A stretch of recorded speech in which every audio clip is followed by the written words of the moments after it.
Hey everybody, the title of this video is High Pass Everything, Low Pass Everything, exclamation mark.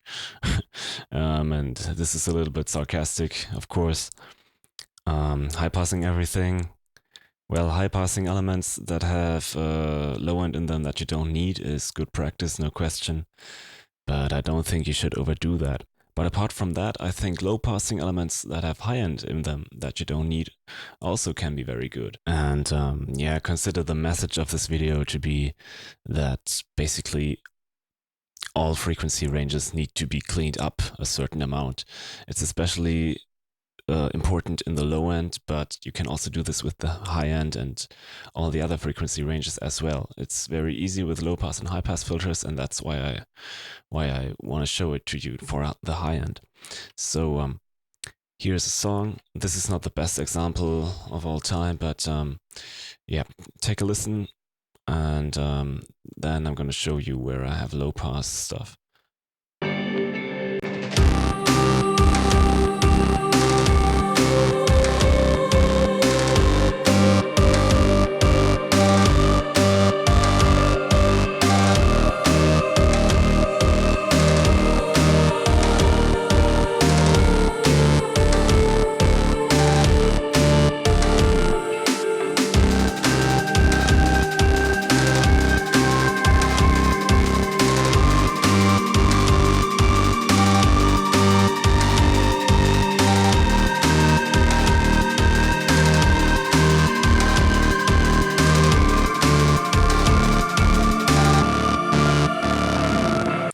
So you notice the song is kind of deep. It has quite a bit of space. And I think especially for those, more like deep electronic genres, you really need to control your high end. So as I've said, this mix is probably not the best example of that, but it's probably also not the worst. And yeah, there's a lot of little sounds in here. For example, these.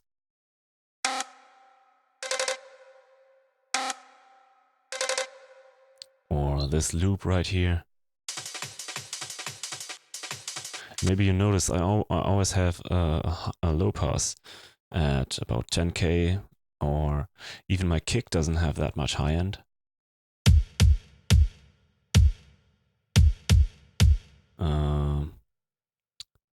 Let me see. Here you can see it doesn't really have, like, look at the analyzer. Doesn't have too much high end. There's also lots of deep low MIDI elements like this.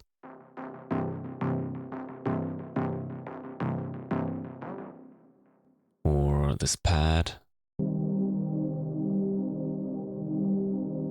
And those obviously don't have much high end in the first place. So what do we achieve by having less high end in a lot of elements? Well, those elements who have high end stick out better, you can pick them up better. And for example, I have this choir-like vocal going on.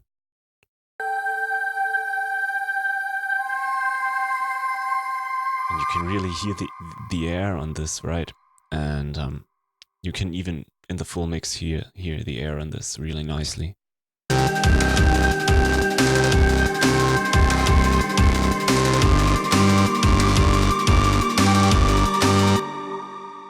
And really, as I've said, this basically applies to all frequency ranges. You kind of need to clean up a lot of frequency ranges. It's not, I mean, the highs can contain a lot of stuff, and it's not that problematic as it is in the low end. But often you might think that you need more high end than you actually need. In a typical rock mix, for example, I would put the vocals, especially the consonants of the vocals, I would put them in the topmost high end, your top end, the overheads from your drums, so that your drum transients and your cymbals have sit there in the high frequency department.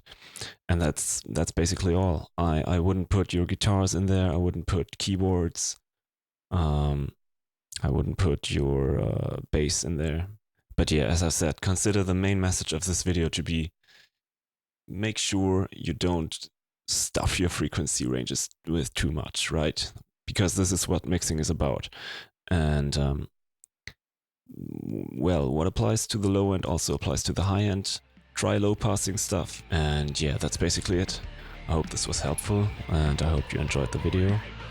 If you did, please consider supporting me by subscribing and clicking the like button. And yeah, take care. Have a nice day. I guess I'll never fight for anything. Dismiss anyone who needs any fun and to piss. Picture me in every fucked up nationalist. Conducting war, cleaning this world of shit.